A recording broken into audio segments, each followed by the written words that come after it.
Vous êtes bien à l'écoute de Radio Panique. Débrief de la 3e journée du BIF. C'est ça. Ah oui. Ouais, débrief de la 3e journée du BIF. Hein. Voilà. Ça fait plaisir de vous voir. Mais oui. C'est cool. Hein. Merci Baudouin, ça fait très plaisir aussi. Voilà. C'est sympa, franchement, c'est sympa. C'est sympa. Donc, débrief de la 3e journée dans lequel l'équipe, alors pas tout le monde, a vu Crazy House et Belgian Wave. Belgian Wave. Alors Crazy House, tu l'as vu toi aussi? Ouais. Et tu as même fait une interview. Ah ouais, j'ai fait l'interview donc de Stéphane Ars. Elle est très intéressante et elle est déjà en ligne en fait sur la page YouTube. Voilà. Elle doit aussi être sur la page de l'œil carnivore, mais elle est déjà sur Saturday Night Panic. Mais il y a déjà le débrief 1 et le débrief 2 sur l'œil carnivore.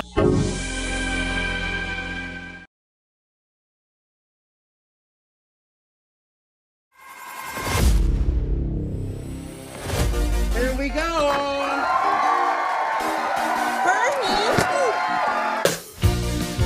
Group hug, guys. Come on. Crazy house. Anyone? It's a crazy house. Oh, it's hot. Oh, my God. Bernie, get the door. Go. Oh. What can I help you guys with? We fix, no problem. God works in mysterious ways. We gotta get Jack Hammett. Make it stop. What? How is this even? Hey there, folks. Everything going okay in here? Thought I heard maybe. We'll leave when we find you. Find what? Go! You, come his ass! Faster!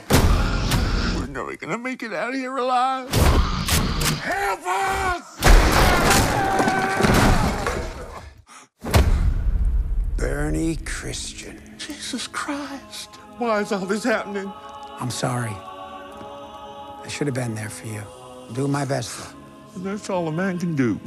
You're not Santa Claus. Hello. Ooh la la.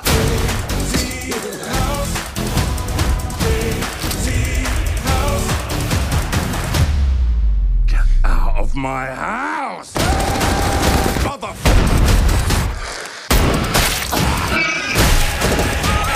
Christians! Crazy House. Crazy House is taped in front of a live studio audience. Oh, gosh. What a mess.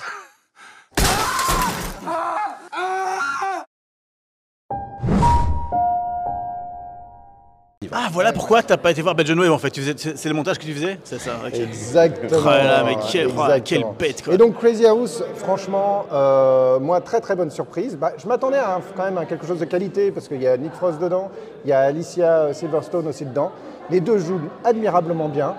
Ça démarre comme une sitcom américain style marié 2 enfants, on va dire, avec le public, enregistré en public, etc. Ouais, c'est ça. Hein. C'est ça. C'est vraiment ça. Parker Lewis, un petit peu de Parker Lewis ne perd jamais aussi au oui, niveau design. moi j'aurais dit un peu 7 à la maison aussi, un petit peu Oui, de parce qu'il y a 7 à la maison. il y a le côté chrétien qui est bien présent.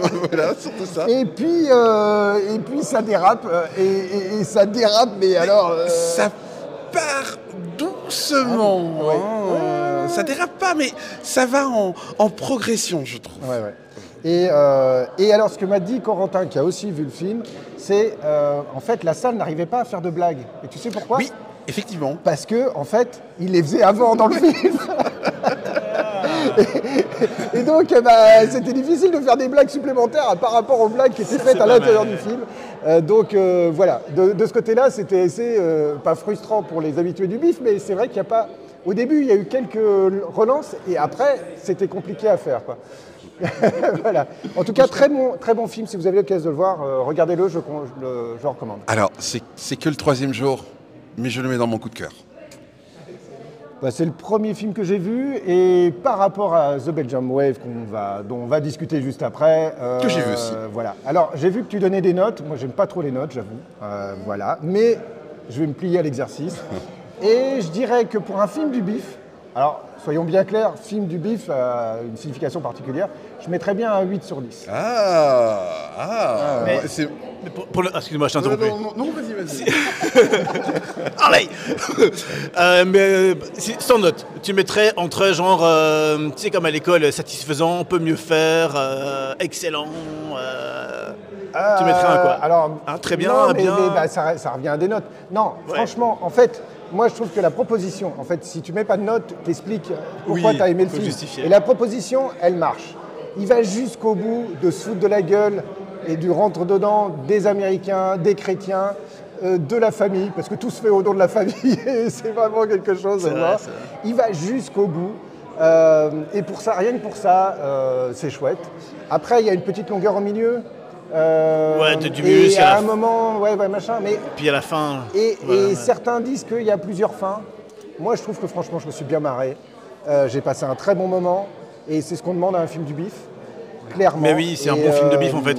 Après, moi, je t'avoue, si je l'avais vu dans mon divan, j'aurais jamais fini le film. Non, mais tu parles de Belgian Wave, toi. Ouais.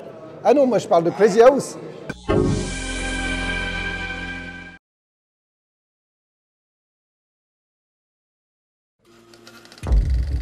C'est dans ce ciel, par-dessus cette baie, près du barrage de la Gileppe dans les Hautes-Fagnes, que dans la nuit du 30 au 31 mars 1990, l'armée envoie 2 F-16 à la poursuite d'objets volants repérés par de nombreux témoins.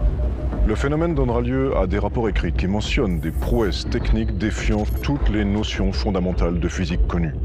On parle d'objets volants non identifiés, des ovnis, dans le ciel belge.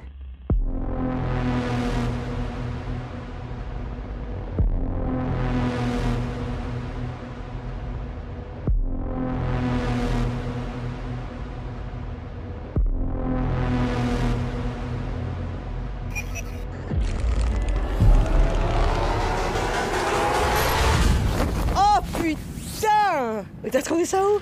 Ah, je te raconterai. An independent journalist. A journalist. A journalist. Mark Varenberg. Mark Varenberg Investigated this phenomenon and mysteriously disappeared. Il avait 16 ans quand la police nous a annoncé qu'il avait disparu. Ça fait 27 ans que j'essaye de comprendre ce qui s'est passé. Tu veux voir Marc? Bon, c'était un mec qui avait du talent, hein. Et comme tous les gens doués, c'était un margoulin. Nous avons été obligés de l'écarter. C'était un sacrifice nécessaire. Mais ouvre-moi, fumier, là! Bon, la période était un peu bizarre, hein. J'avais la chute du mur, Berlin, tout ça. Et ça, c'est un croquis, mais à travers toute la région de Penn, tout le monde va vous dessiner ça, hein. Les gens qui se connaissent pas. C'était énorme. Assez sombre. Plus ou moins la forme de notre héros. Donc ça aurait pu être n'importe quoi. Un oiseau, un ballon, Superman. Oh, that's my boy! You want to cry? On pourrait quand même essayer de comprendre leur démarche. Mais y a rien à comprendre, putain!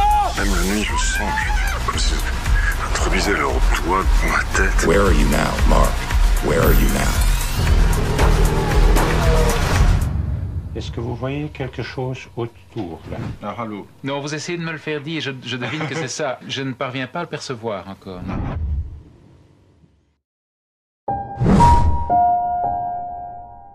Voilà, donc, donc belle transition. Belle transition. Moi, j'étais déjà au taquet, Damien. Il reste 3 minutes. Moi, j'enchaînais sur Belgian Wave. Voilà. Belgian Wave, donc. Belgian Wave. Un film de Jérôme Van de Watein qui l'a interviewé. Karim Barras. Voilà. Que j'ai interviewé tout à l'heure, hein, mais la vidéo sera disponible demain.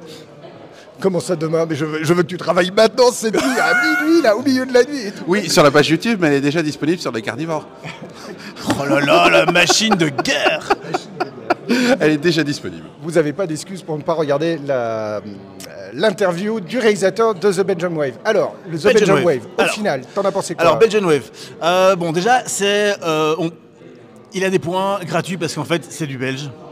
Et ça fait toujours plaisir. C'est du bif. C'est du belge et c'est du bif, parce que c'est des habitués du bif aussi qui est autour de ce film. Tu le sens. Alors, on en parlait avec Damien tout à l'heure. Ça part bien au début. Donc, ça part vraiment bien. Il y a des bonnes vannes, il y a des bons délires. Ça démarre comme il faut. Ça démarre bien. Pas de réseau, pas d'oiseau. Oui, mais voilà, merci. On est d'accord. Je suis tout à fait à ta main tout à l'heure, mais évidemment. C'est ça, ou alors c'est des micros, comment il dit ça? Des microdoses avec C'est des microdoses, ouais. Ouais. Et alors, ouais, bah vous verrez. Mais donc, voilà. Ce que j'ai aimé, les plans. T'as des plans qui sont dingues. Ce que j'ai beaucoup moins aimé, c'est la musique et le style psyché qui commence assez rapidement en fait. Bon, le film est censé durer 90 minutes. Pour moi, il a fait 2 bonnes heures en fait. J'avais plutôt cette impression-là. Donc un peu trop long sur la fin. Voilà. Moi, c'est le côté psyché qui m'a achevé. Qui m'a achevé, ouais. Ben non, moi pas trop. J'ai bien aimé justement revenir. J'ai bien aimé ce côté psyché parce que ça m'a permis au fait de me rappeler de certaines images justement de cette Belgian Wave avec les commentaires des gendarmes, parce que c'était les gendarmes aussi à l'époque et non la police, vu que la Belgique avait gendarmes. Oui, d'ailleurs il y a eu toute une affaire. Et police, hein. Parce que je crois que ça fait quoi? Ça fait 20 ans maintenant qu'il n'y a plus de gendarmerie, hein, quelque chose comme ça. Quelque chose comme ça. Et ça, j'ai eu un moment dans le film où j'étais en train de me faire des petits flashbacks, là, j'étais en train de me dire, mais je me rappelle. T'as fait trop de free party à l'époque. J'avais 11 ans, s'il te plaît. Non, t'avais pas 11 ans. En 91, j'avais 11 ans. Ah, 91. En fait, ce que tu veux dire, c'est que ça te rappelait, ce côté psychédélique te rappelait ton enfance, c'est ça que tu veux dire. Voilà. Écoutez, l'exta, Oui, bien sûr, évidemment, ma première exta à 8 ans. Non, ça part en sucette, là. On va pas couper. Non, mais c'était vraiment plus pour les documentaires qui étaient passés, parce que je les ai vus à l'RTBF aussi. Oui. Oui. T'as des petits flashbacks et je dis, mais oui, j'ai vu ce truc. Oui. Moi, je me souviens d'un docu de la RTBF à l'époque, où ils avaient commencé le docu avec la tour de la RTBF, avec la soucoupe, et t'avais un montage qui faisait que la tour, en fait, se transformait en silhouette de soucoupe volante. Et, enfin, voilà. Ouais. Mais tu sais, moi, j'ai toujours cru que la tour de la RTBF, c'était une soucoupe volante. Hein, donc, voilà. Moi, j'habitais à côté, je vous confirme, c'était une soucoupe volante. Il y a pas... Alors, franchement, le film, voilà, il y a plein de bons côtés, mais tu sens qu'il y a un ventre mou quand même au milieu. Quoi, tu t'es bien aimé quand même. Il y a tout un passage. En fait, il te fait monter. Et puis à un moment où tu te dis, ok, là tu as compris le principe et tu vas bouger, en fait c'est sur une espèce de ça ligne. Ça plafonne, et après ça part sur le psychédélique. Malheureusement, comme le personnage qu'on recherche n'est pas particulièrement sympathique, que le héros, en tout cas le personnage central, lui il est parti sur d'autres sphères, donc il ne reste plus que, je ne sais plus comment elle s'appelle, l'actrice, qui joue très très bien. Karen. Karen, et qui tient la route, mais elle ne peut pas tenir le film toute seule. Et comme... Évidemment, ils n'ont pas beaucoup de budget, donc tu as un espèce d'artifice. 300 000 €. Hein. Voilà, il y a un espèce d'artifice, on monte la voiture, etc. Mais en fait, on n'a pas, 300 000 €. On n'a pas du tout cette impression même de road trip ou quoi que ce soit. On a l'impression qu'en fait, ils sont toujours au même endroit. Et puis, de temps en temps, on a mis des plans d'extérieur pour sortir un peu. Mais voilà, c'est là où tu sens la limite en fait, de l'exercice. Et alors pareil, au niveau de l'étalonnage, autant il y a des trucs qui sont très bien faits, tu disais, il y a des belles images, etc. Autant il y a des fois, et les gars, un peu de lumière, quoi. Arrêtez, ouais voilà quoi. Oui, c'est vrai qu'il y a des moments c'est un peu sombre. Oui, c'est vrai. Tu sens que. Mais j'ai particulièrement aimé la scène où ils sont tous ensemble. De danse. Ouais, la scène de chorégraphie. En fait. Ouais, la scène de chorégraphie est pas inintéressante. Ouais, mais il y a des trucs comme ça qui fonctionnent assez bien et au niveau mise en scène et tout. Donc moi, ce que j'ai envie de dire, continuez comme ça, les gars. Pour un deuxième film. C'est un bel essai. Il y a des trucs qui marchent bien. Et surtout, ça a l'air cohérent par rapport à l'univers du. Oui. J'ai oublié son nom, Scandale. Voilà, c'est ça. Qui a un groupe de musique qui s'appelle VHS Front Pace. C'est ça. Qui ont joué hier. Qui ont joué hier et que vous pouvez écouter dans toutes les bonnes crèmeries. Bon, sur ce, nous, on va devoir clôturer. C'est ça. Utopia, donc on vous retrouve bientôt, d'abord pour de nouvelles critiques, peut-être ce soir pour parler de Concrete Utopia. Et en tout cas, à bientôt pour de nouvelles aventures bifiennes. Ciao, ciao. Vous êtes bien à l'écoute de Radio Panique.